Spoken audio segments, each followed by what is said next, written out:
materi yang kita anggap sebagai bagian dari isu-isu kritis hubungan dengan manajemen pendidikan. Oleh sebab itu, baiklah mata kuliah ini kita akan buka dengan doa. Dipersilakan kepada mahasiswa yang sudah ditunjuk untuk membuka dengan doa.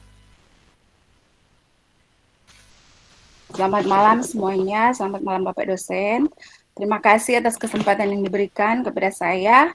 Baiklah, sebelum kita memulaikan presentasi kita pada malam hari ini, mari kita berdoa, tetapi izinkan saya untuk memimpin menurut agama saya, Kristen Protestan. Mari kita berdoa.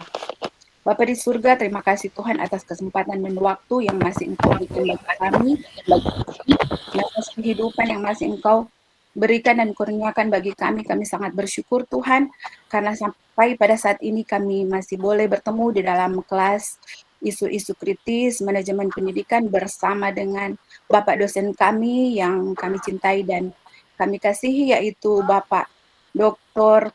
Paulus Tuera, MPD. Saat ini Tuhan, kami akan mulaikan presentasi kami Tuhan. Kiranya Tuhan berikan hikmat dari surga, akal budi kepintaran agar supaya kami sebagai mahasiswa dapat menerima transferan ilmu yang diberikan oleh Bapak dosen kepada kami semua yang ada. Terpujilah namamu Tuhan, kami serahkan pembelajaran kami sepanjang malam ini agar boleh berlangsung dengan baik. Buat Bapak dosen dan sekeluarga Tuhan, Engkau berkati agar supaya semakin tambah berkat kesehatan dan terlebih berkat rohani Engkau limpahkan bagi Bapak dan keluarga. Terpujilah namamu Tuhan, kami akan mengikuti presentasi pada malam hari ini hanya dalam nama Yesus, Tuhan dan Juru Selamat kami yang hidup. Haleluya, amin. Terima kasih, saya kembalikan kepada Marlinda Pandi yang sudah memimpin kita dengan doa dan juga sudah memberikan kekuatan kepada kita semua selama perkuliahan kita pada hari ini. Jadi adapun materi dalam perkuliahan saat ini, kita akan memulai dengan presentasi dari masing-masing mahasiswa yang sudah menyiapkan materi mengenai isu-isu kritis manajemen pendidikan. Jadi urutannya sebagaimana yang sudah tampak Anda boleh lihat sendiri dalam chat yang ada. Jadi mulai dari Heidi, Siro, Marlina, Muhammad Ferudin Sam, dan berdasarkan urutan yang sudah Anda buat. Ya. Jadi tanpa memperpanjang waktu, saya persilakan kepada mahasiswa yang menjadi urutan pertama, yaitu Heidi, untuk membagikan pengalaman dan pemahamannya sehubungan dengan isu-isu kritis manajemen pendidikan. Dipersilakan kepada Heidi.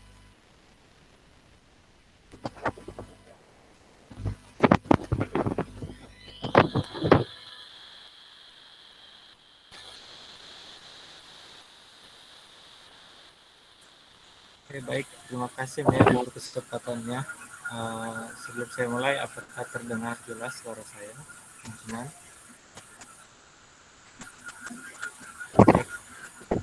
Terdengar, terdengar. Oh iya. Biar izin saya disable video karena jaringan saya kurang baik. Silakan. Iya, ya.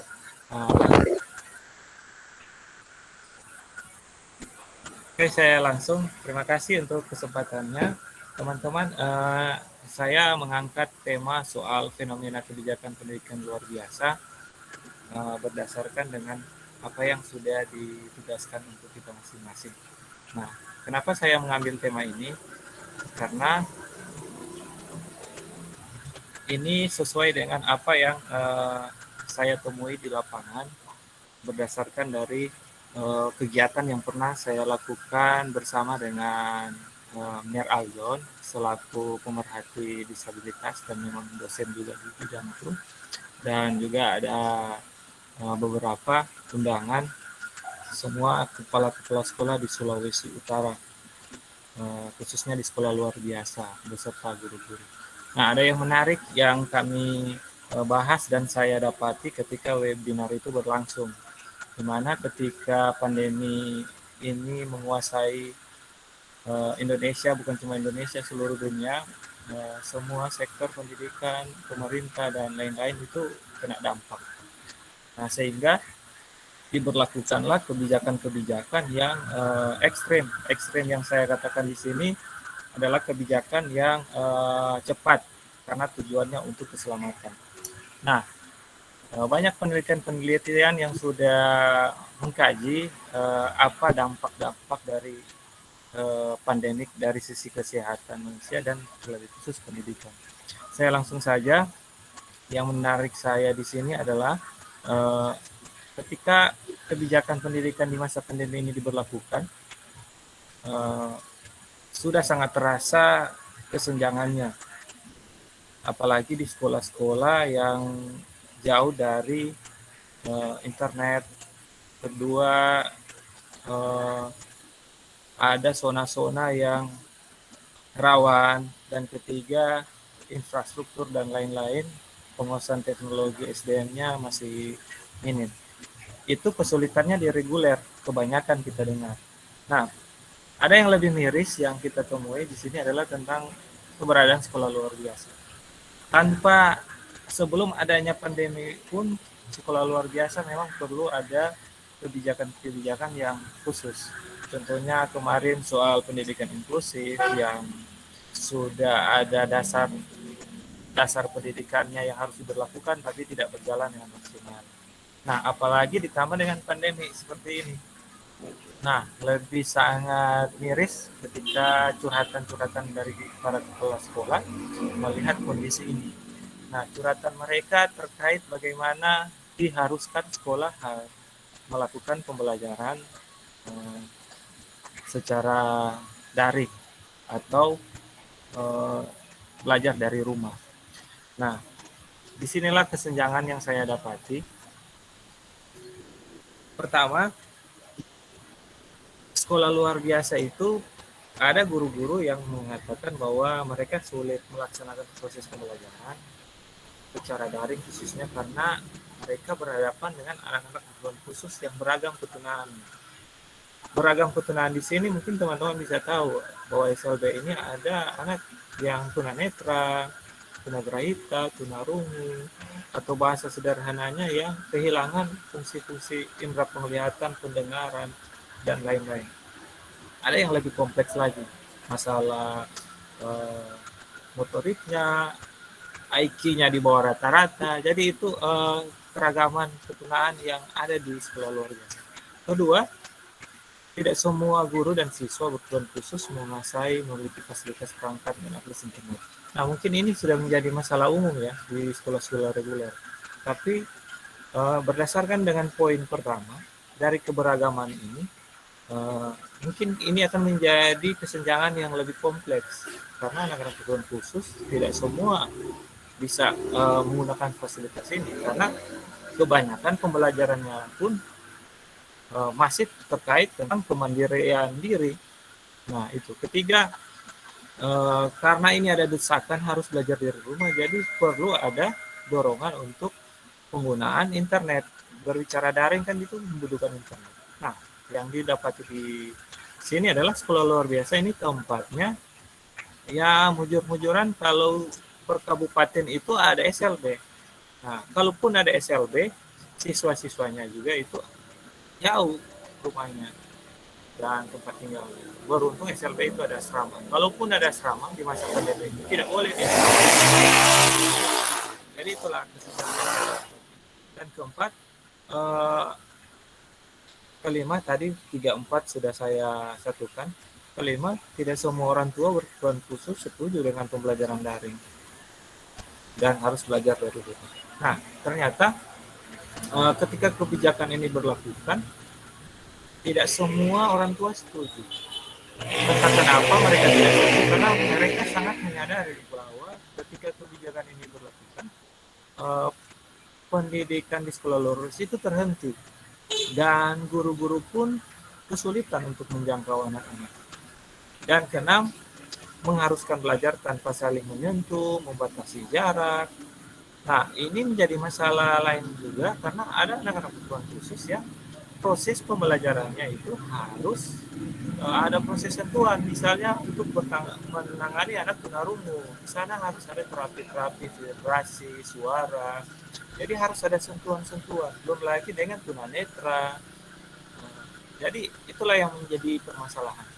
Dan terakhir di sini, ketika pandemi ini mulai menyeluruh dan kebijakan ini mulai intens dikeluarkan, banyak surat keluar kebijakan itu sering berubah-berubah karena apalagi sekarang sudah ada istilahnya level 2, level 3, level 1. Nah, kebijakan-kebijakan ini berubah karena apa yang diberlakukan di daerah perkotaan dan desa ini menjadi merata, sehingga aturan yang diberlakukan kadang sekolah ada yang melawan atau secara diam-diam tidak mengiyakan aturan itu, disalahkan, dan ada yang sama sekali mengikuti tapi proses pembelajarannya malah terhenti.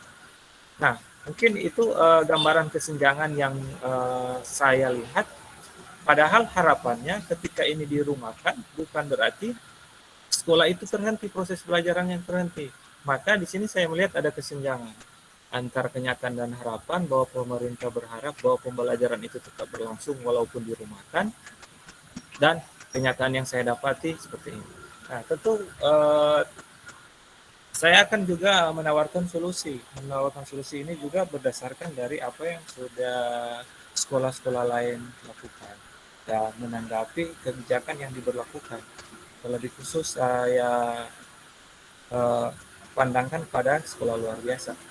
Nah, di sini ada beberapa solusi yang bisa saya simpulkan bahwa dari kesenjangan-kesenjangan tadi, mungkin berbicara soal kebijakan pendidikan khususnya sekolah luar biasa.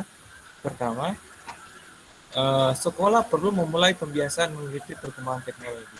Jadi ini menjadi poin penting juga bahwa walaupun guru sekolah luar biasa berhadapan dengan anak-anak kebutuhan khusus, pembiasaan tentang teknologi itu juga harus dibudayakan.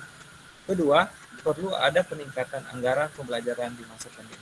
Jadi karena masalah tadi, ini menggunakan fasilitas dan lain-lain, mungkin ada peningkatan anggaran, apalagi berbicara kebutuhan khusus, yakni adalah bagian tidak ada perangkat, mungkin bisa difasilitasi, dan ini menggunakan paket-paket.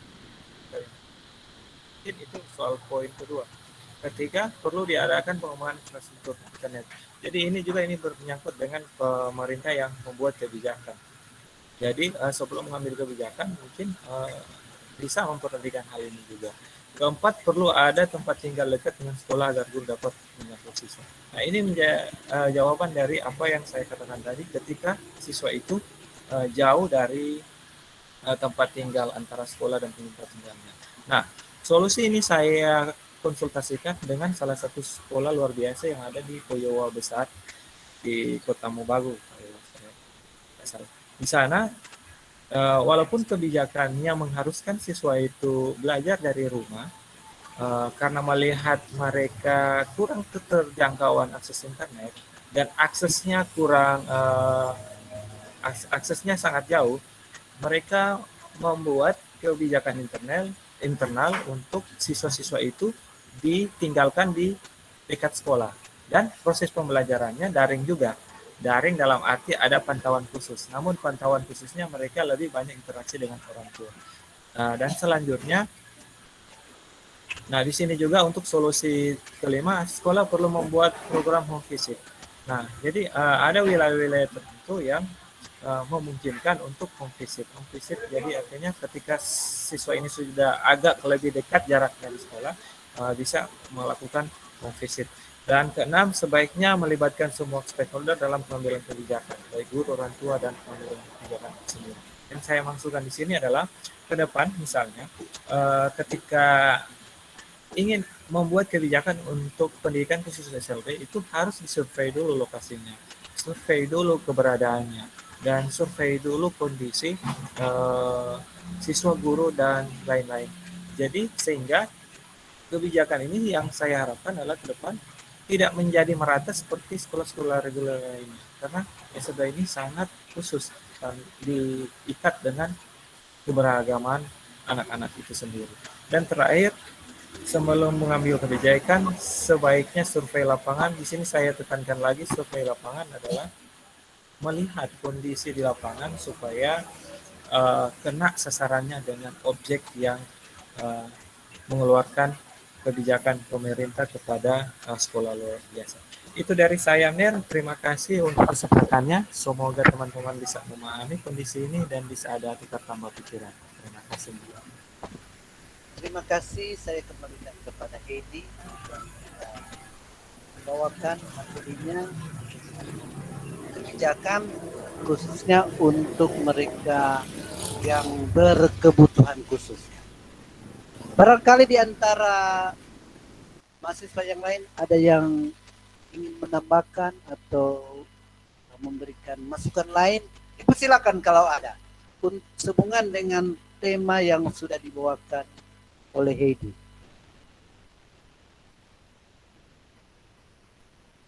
Ada yang ingin memberikan masukan atau ya. Kalau tidak ada nanti saya ya.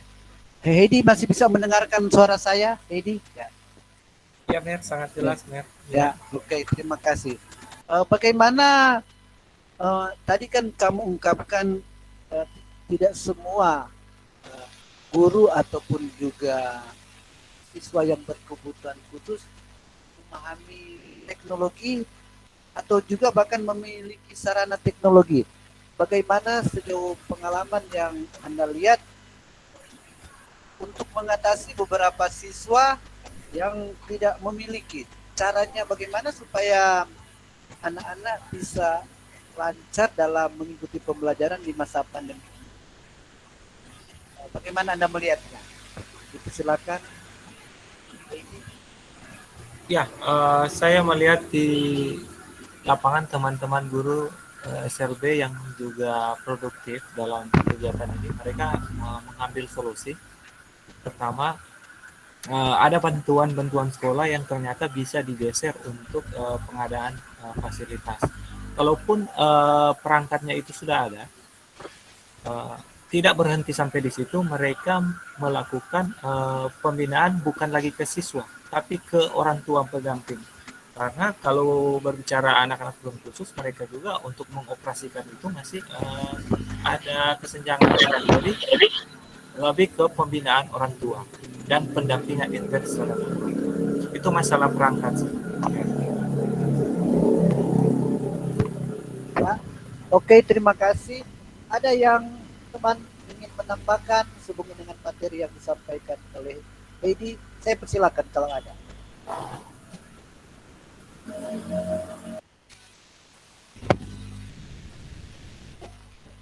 Oke, jadi terima kasih kepada Heidi ya yang membawakan kita pada kita sampaikan tadi. Kebijakan perlu juga dari evaluasi yang disampaikan oleh Heidi, perlu juga diadakan semacam survei ya supaya bisa diketahui persis bagaimana kondisi di lapangan. Ya, bahkan sampai pada peran orang tua tidak semuanya menyetujui ya. Ya, benar. Salah satu. Demikian juga untuk guru-gurunya. Jadi terima kasih kepada Heidi yang salah satu kritis yang perlu kita dalami bersama dan itu jadi tanggung jawab kita bersama. Terima kasih saya ucapkan. Sama-sama, Mer. Ya, kita ke peserta yang kedua yaitu Siro ya. Silakan bercerita atau men-share ya menurut kreativitas Anda. Itu silakan kepada Siro.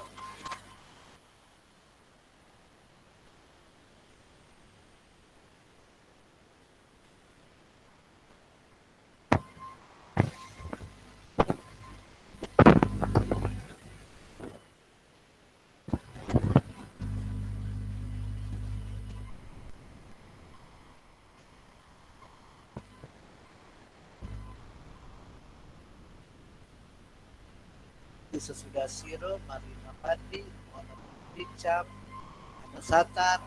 Jadi waktunya tinggal menyesuaikan. Kalau malam ini dua ya dua saja. Nanti dilanjutkan minggu depan. Silakan Sirus, share screen-nya sudah tampak pada semua peserta. Terima kasih untuk kesempatan yang diberikan kepada saya.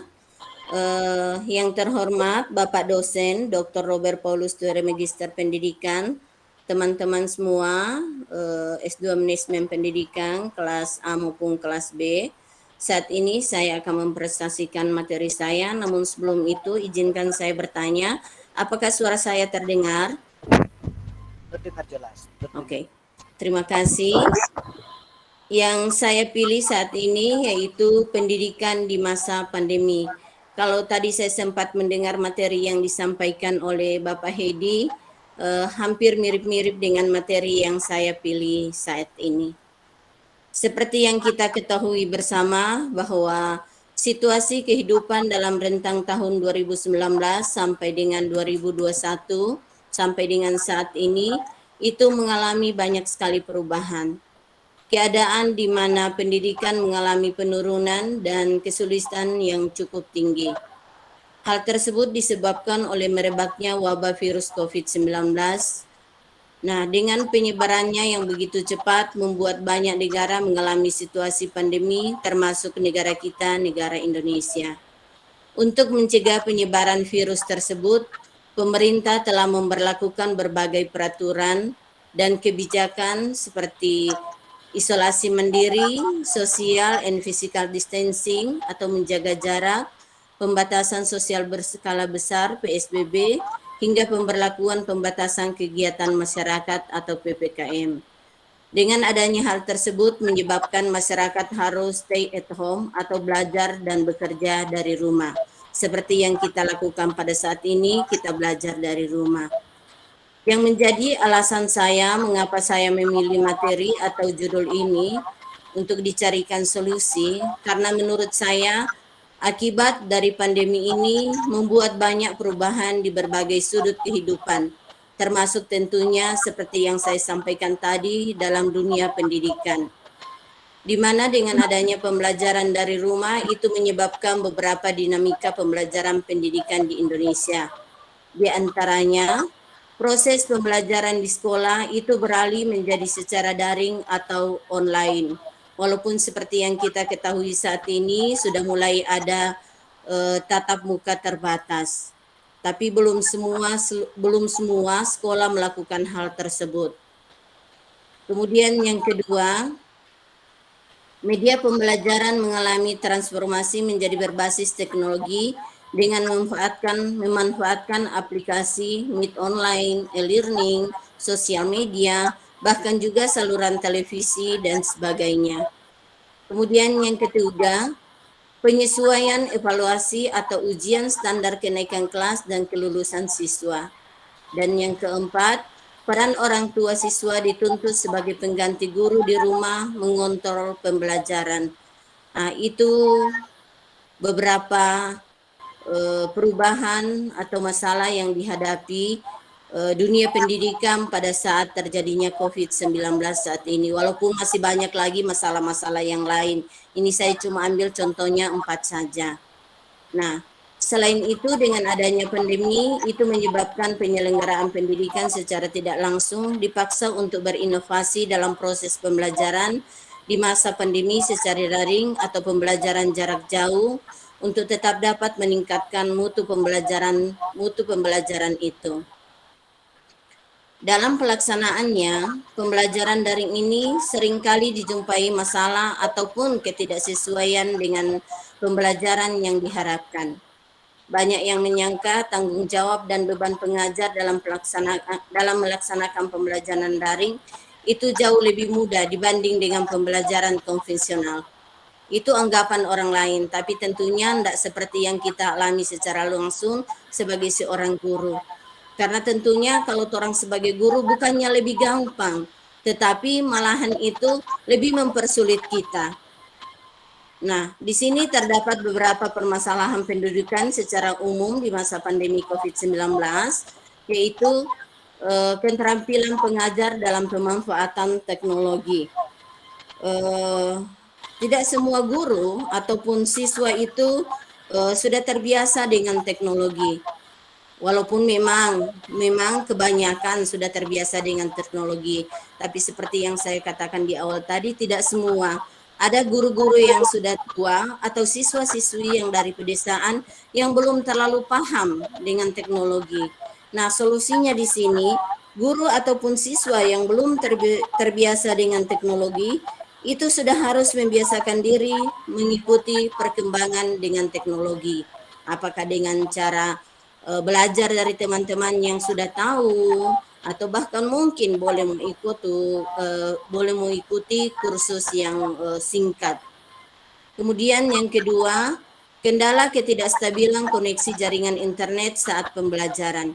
Ini merupakan suatu kendala yang atau suatu masalah yang cukup rumit juga, karena internet itu tidak semuanya kita boleh nikmati sampai dengan di pedesaan.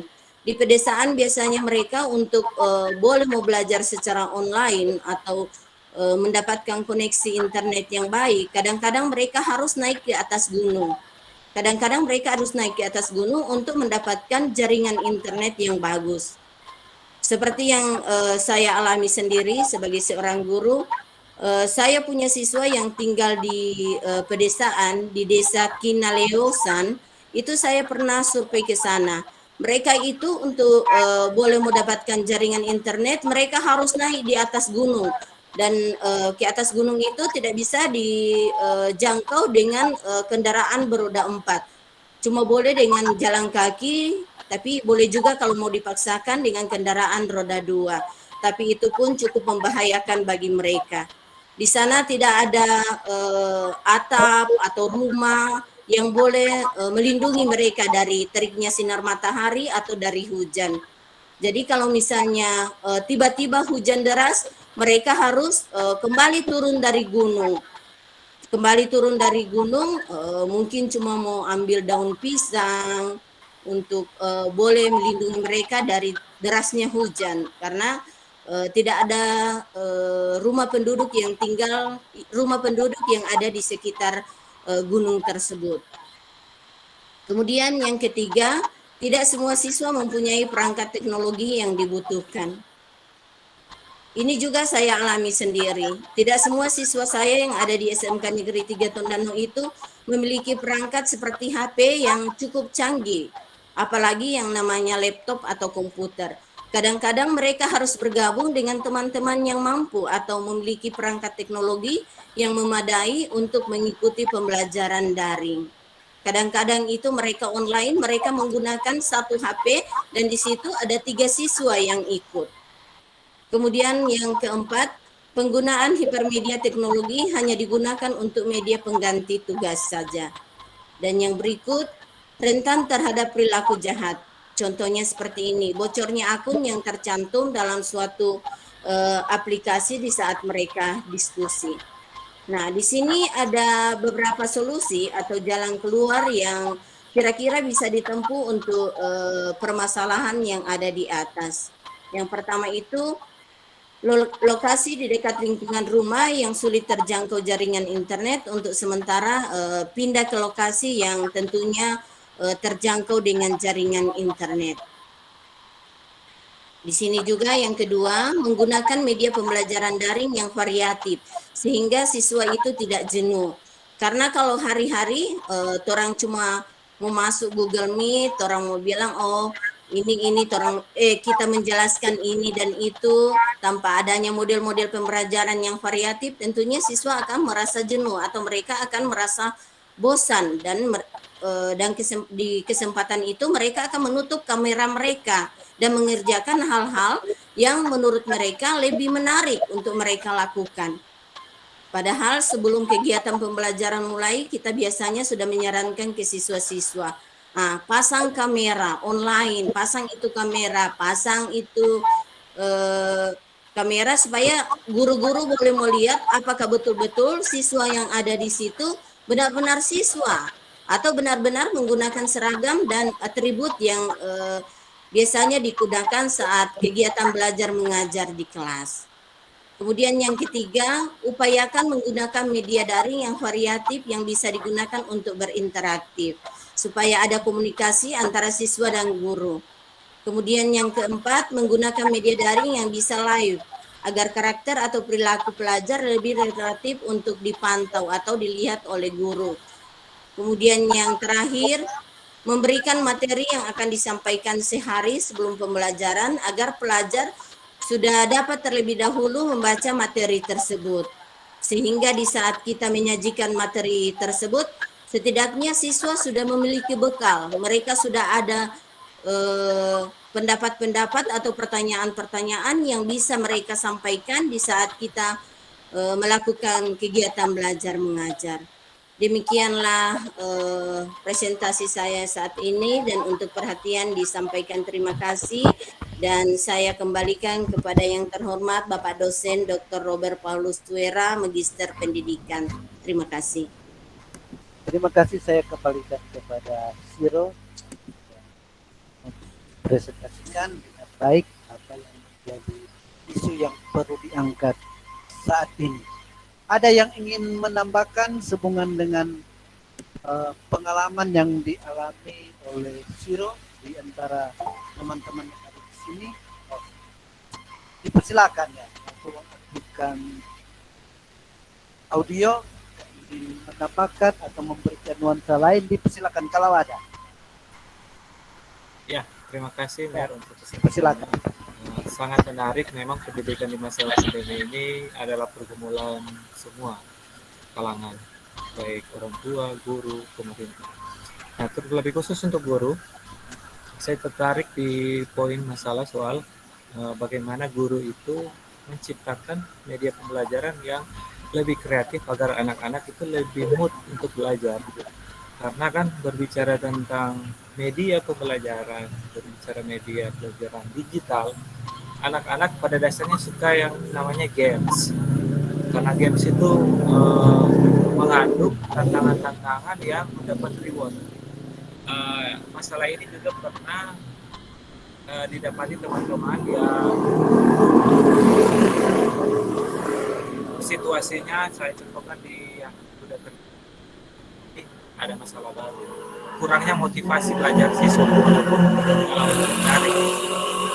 Nah, bagaimana untuk meningkatkan motivasi dilihat dari interaktif guru itu sendiri. Sekarang banyak sekali tawaran-tawaran komunitas-komunitas pembelajaran yang mengedukasi guru-guru untuk lebih update soal media pembelajaran. Di sana ada pembuatan kuis berupa Google Form, baru juga ada penggunaan aplikasi Android yang dikemas dalam bentuk pembelajaran yang lebih menantang. Jadi mungkin untuk solusi ini bagaimana meningkatkan motivasi belajar siswa di masa pandemi melalui daring adalah guru itu sendiri harus mengikuti komunitas-komunitas belajar untuk pengembangan media pembelajaran tersebut. Itu dari saya, Mer. Mungkin ada tambahan lain dari saya. Terima kasih kepada Edi dan Reti yang sudah memberikan wawasan. Masih ada yang ingin menambahkan presentasi dari Siro? Kalau tidak, saya yang ingin memberikan menanyakan kepada Siro. Tadi juga sempat diungkapkan bagaimana peran orang tua yang penting untuk mengawasi. Bagaimana pengalaman dari Ibu Guru Siro melihat perlunya peran orang tua dalam pengawasan, terutama dalam pembelajaran daring. Jadi persilakan kalau ada pengalaman atau pemahaman yang baru untuk dibagikan kepada kita semua. Silakan Siro. Terima kasih Mener, terima kasih. Pengalaman yang saya dapati di saat saya mengajar tentang perhatian orang tua terhadap siswa yang sedang mengikuti kegiatan belajar mengajar lewat Google Meet itu memang cukup penting. Karena walaupun jujur saja, walaupun di awal-awal di saat kita membagikan link untuk siswa masuk itu sudah disampaikan Pertama itu harus masuk tepat waktu. Kemudian kamera itu harus dipasang on terus sepanjang kegiatan pembelajaran.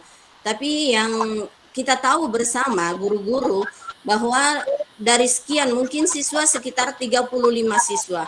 Di kelas itu ada sekitar 35 siswa yang mengikuti yang harusnya mengikuti kegiatan belajar mengajar daring. Tapi kenyataannya siswa yang hadir biasanya itu cuma sekitar 20 sampai 25 siswa. Kemudian yang on atau yang pasang kamera itu biasanya cuma sekitar 10 siswa. Lebih banyak siswa yang tidak pasang kamera dibanding dengan siswa yang pasang kamera. Sehingga kita guru yang mengajar pada saat itu tidak tahu apakah yang ada di depan kita ini betul-betul siswa atau mungkin cuma pasang masuk terus siswanya mungkin sudah sibuk dengan game online dan lain sebagainya atau mungkin saja teman-teman lain yang ada di situ. Nah, di sini perhatian orang tua sangat dibutuhkan. Kalau di saat belajar terus orang tuanya ada di situ mendampingi anak yang mengikuti pembelajaran daring ini, maka yang pastinya anak itu tidak akan melakukan kegiatan-kegiatan lain karena di samping ada orang tua mereka. Mereka akan mengikuti dari awal sampai akhir. Bahkan tugas juga yang kita bagikan itu ke mereka akan mereka kerjakan. Karena di samping ada orang tua mereka yang mengawasi. Walaupun memang untuk saya kalau mau jujur sebenarnya tidak perlu sih peran orang tua seperti itu. Karena apa? Karena mereka sudah siswa SMK, sekolah menengah kejuruan. Boleh dikata mereka sudah melewati masa-masa remaja atau remaja untuk kelas 3 atau pemuda, bolehlah seperti itu. Tapi kenyataannya tidak seperti yang kita harapkan. Mereka tetap tidak memperhatikan di saat orang tua mereka tidak ada di situ. Makanya di sini saya katakan bahwa peran orang tua itu sangat penting dalam kegiatan pembelajaran daring. Demikian dan terima kasih. Oke, terima kasih dari Siro yang sudah memberikan pengalamannya, dan juga terima kasih Bu Hedi yang sudah memberikan masukan mengenai perlunya guru untuk semakin kreatif sehubungan dengan teknologi pembelajaran. Ya, kalau anak biasa mainkan game, berarti bagaimana pembelajaran lewat game ya. Termasuk juga bisa mengikuti komunitas-komunitas pembelajaran, belajar banyak. Jadi, terima kasih untuk kedua pemateri yang pertama dan juga sumbangsi dari mereka. Mungkin ini yang terakhir ya, mengingat kita dibatasi oleh waktu ya. Nanti yang lain nanti minggu depan ya. Jadi bisa materi yang sama tetapi dengan nuansa dan warna penekanan yang bisa berbeda. Jadi selanjutnya saya berikan kesempatan kepada Marlina Pandi ya. Bahkan ini materi yang terakhir dalam pertemuan kita ini. Dan selanjutnya nanti depan atau minggu depan. Silakan Marlina Pandi ya.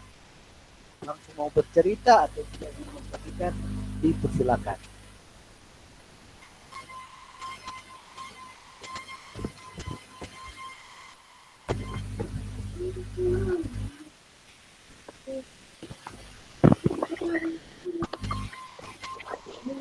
Mohon maaf Sir, ini saya soalnya tadi ada terputus jaringan sedikit. Oh ya, ya. Ya, silakan Marlina Pandi sekarang. Apakah Ya, terima kasih Sir. Selamat malam semuanya, selamat malam Bapak dosen yang terkasih. Terima kasih atas kesempatan yang diberikan kepada saya. Saat ini saya akan mempresentasikan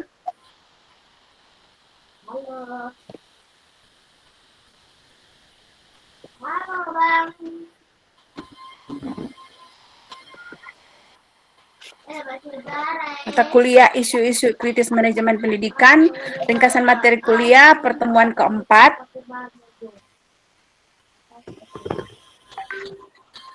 Dan dosen pengampu Bapak Dr. Paulus Kuera, MPD. Saat ini ada pertanyaan yang sudah menjadi tugas.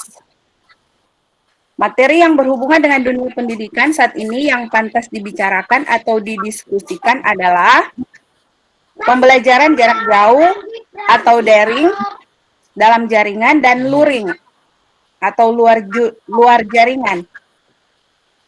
Sejak kasus pertama coronavirus disease 2019, COVID-19 diumumkan oleh Presiden Joko Widodo pada awal Maret 2020 yang lalu, Indonesia kemudian dihadapkan pada masa pandemi. Banyak sektor kehidupan yang lumpuh, termasuk bidang pendidikan. Negara berkewajiban mencarikan solusi demi keberlangsungan pendidikan agar proses pembelajaran tidak terhenti.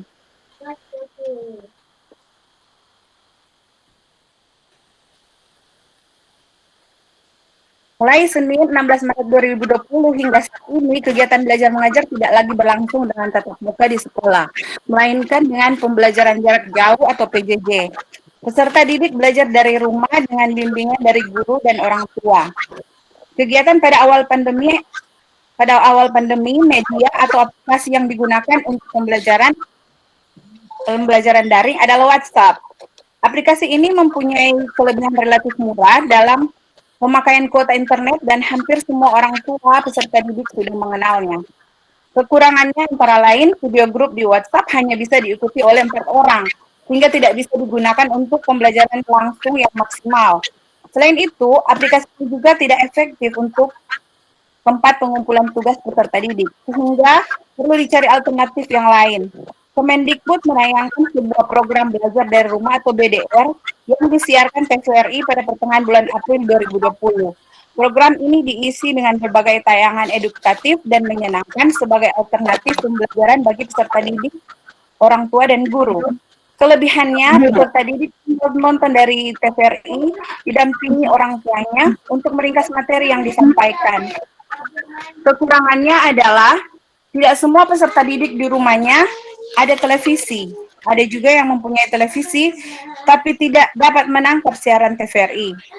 Kemudian jadwal penayangannya kadang berubah dan tidak mencakup semua mata pelajaran. Sehingga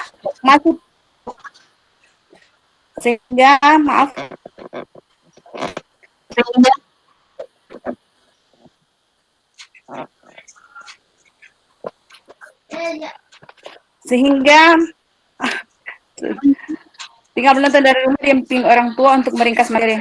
Kekurangannya adalah tidak semua peserta didik di rumahnya ada televisi. Ada juga yang punya televisi tapi tidak dapat menangkap siaran TVRI. Kemudian jadwal penayangannya kadang berubah dan tidak mencakup semua mata pelajaran, sehingga masih perlu dicari alternatif aplikasi yang lain. Media atau aplikasi pembelajaran daring yang bisa digunakan antara lain Zoom atau platform video conference, Jitsi Meet, platform video conference, Google Meet, platform video conference, Cisco Webex, platform video conference, Google Classroom, Google Form, Quizzes, dan WhatsApp. Kendala yang dihadapi adalah keterbatasan SDM, keterbatasan sarana prasarana seperti laptop atau HP yang dimiliki orang tua peserta didik, kesulitan akses internet, kondisi listrik yang tidak stabil, dan keterbatasan kuota internet yang bisa disebutkan oleh orang tua. Menteri Pendidikan pada kegiatan webinar penyesuaian kebijakan pembelajaran di masa pandemi COVID-19 yang dilaksanakan secara virtual melalui Zoom dan disiarkan langsung dari kanal YouTube Kemendikbud RI, menyatakan terdapat beberapa kendala yang dihadapi guru, orang tua, dan peserta didik selama PJJ. Setidaknya meliputi, pertama, guru mengalami hambatan dalam PJJ dan cenderung fokus kepada penuntasan kurikulum. Yang kedua, pembelajaran menjadi berkurang, sehingga guru tidak dapat memenuhi beban jam mengajarnya. Ketiga, guru mengalami kesulitan komunikasi dengan orang tua sebagai pembimbing peserta didik di rumah. Keempat, belum semua orang tua bersedia dan mampu mendampingi anak belajar di rumah karena ada tanggung jawab yang lain seperti urusan kerja, urusan rumah, dan sebagainya. Kelima, orang tua mengalami kesulitan dalam memahami pelajaran dan memotivasi anak saat mendampingi belajar di rumah. Keenam, peserta didik mengalami kesulitan untuk konsentrasi dalam belajar dari rumah dan mengeluhkan banyaknya penugasan soal dari guru. Ketujuh, meningkatnya rasa stres dan jenuh isolasi di rumah secara berkelanjutan berpotensi menimbulkan rasa cemas dan depresi bagi anak. Akses ke sumber belajar baik disebabkan karena masalah jangkauan listrik atau internet maupun dana untuk aksesnya. Dan untuk luring atau luar jaringan tergantung situasi pandemi. di sekitar sekolah. Apabila zona hijau bisa datang ke sekolah sesuai jadwal yang sudah disepakati dalam suatu rapat antara guru dan orang tua yang menyetujui anaknya untuk datang ke kelas luring, dan luring memperhatikan protokol kesehatan. Soal yang kedua yang menjadi pertanyaan dari Bapak dosen, mengapa materi ini saya pilih? Penjelasannya adalah saya memilih materi ini karena saat ini kita dan seluruh dunia masih dalam keadaan pandemi COVID-19. Dan situasi seperti ini, sektor pendidikan sangat berdampak, apalagi kepada yang memiliki ekonomi lemah. Pertanyaan yang ketiga, solusi untuk materi yang saya pilih adalah, solusi yang saya ambil diantaranya, guru mengikuti program Guru Berbagi, seri BIMTEK Daring, dan seri webinar, penyediaan kuota gratis, relaksasi BOS dan BOP, dari rumah, di TVRI, belajar di radio RRI, rumah belajar, dan bekerjasama dengan platform pembelajaran daring. Langkah yang dapat ditempuh adalah menyusun kurikulum darurat. Seperti saat ini, di beberapa sekolah di Indonesia menggunakan kurikulum darurat COVID. Jadi kurikulumnya pembelajarannya tidak mencapai kurikulum yang ada, seperti itu. Dan penyusunan kurikulum darurat menggunakan dasar hukum utama tentang panduan kurikulum darurat merupakan penyederhanaan jumlah KD yang mengacu pada 2013. Kurikulum darurat diharapkan akan memudahkan proses pembelajaran di masa pandemi dengan adanya pemilihan KD esensial. Dampak yang diharapkan setelah penerapan kurikulum darurat bagi guru, orang tua, dan peserta didik antara lain tersedianya acuan kurikulum yang sederhana, berkurangnya beban mengajar dari guru, peserta didik tidak lagi merasa terbebani tuntutan untuk menuntaskan seluruh capaian kurikulum, guru dan peserta didik dapat lebih fokus pada pendidikan serta pembelajaran yang esensial dan kontekstual. Orang tua di rumah lebih mudah mendampingi anaknya belajar, sehingga kesejahteraan psikososial guru, peserta didik, dan orang tua menjadi lebih baik. Pelaksanaan PJJ selama masa darurat COVID-19 untuk masing-masing sekolah sangat bervariasi, sesuai dengan asumsi dan kebijakan sekolah tersebut. Dan implementasi pelaksanaan kurikulum darurat menuntut guru untuk merubah paradigma pada perencanaan dan pelaksanaan pembelajaran, serta pada penilaian hasil belajar. Karena kegiatan pembelajaran tidak lagi dilaksanakan di sekolah, tetapi dilaksanakan peserta didik dari rumah. Kegiatan belajar dari rumah atau BDR menuntut adanya kerjasama antara guru, orang tua, dan peserta didik. Belajar dari rumah pada hakikatnya tidak hanya untuk memenuhi tuntutan kompetensi pada kurikulum, tetapi lebih ditekankan pada pengembangan karakter, akhlak mulia, dan kemandirian peserta didik. Guru harus bisa lebih kreatif, inovatif dalam menyajikan materi pembelajaran, dan memberi tugas kepada peserta didik agar terwujud kegiatan pembelajaran yang lebih bermakna, menginspirasi, dan lebih menyenangkan agar peserta didik tidak mengalami kejenuhan belajar dari rumah. Sekian presentasi saya. Apabila ada pertanyaan atau ide-ide dari teman-teman atau Bapak dosen, saya persilakan. Terima kasih. Terima kasih kepada Marlina Pandi yang sudah membawakan presentasinya. Ada yang ingin menambahkan atau memberikan pengalaman lain? Silakan kalau ada.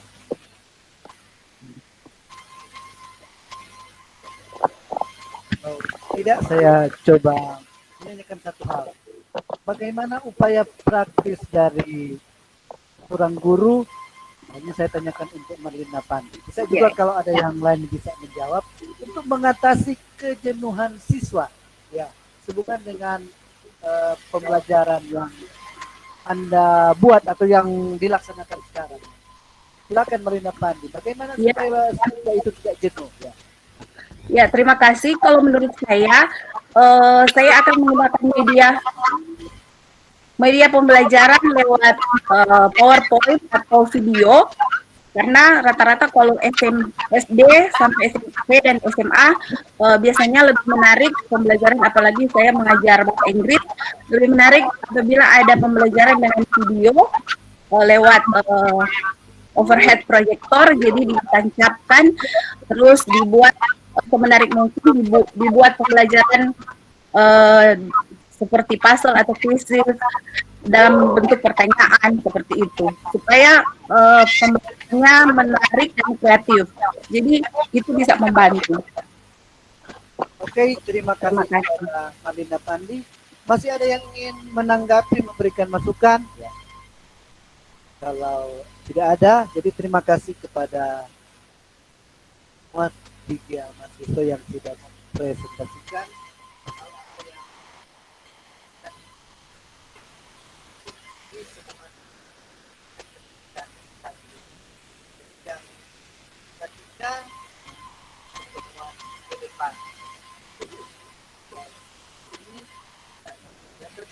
Satu dua poin yang saya rasa dengan presentasi dari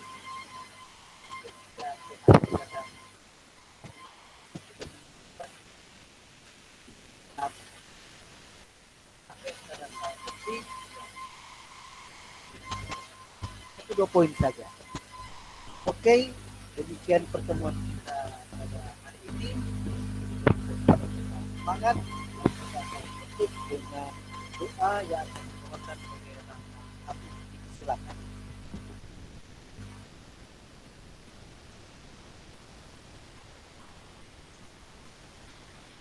Mohon izin teman-teman, terima kasih atas kesempatannya.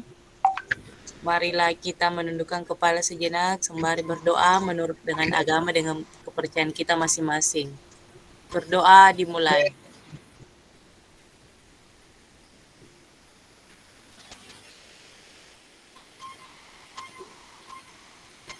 Berdoa selesai. Terima kasih, saya kembalikan kepada Sama Abu yang sudah memimpin kita dengan doa.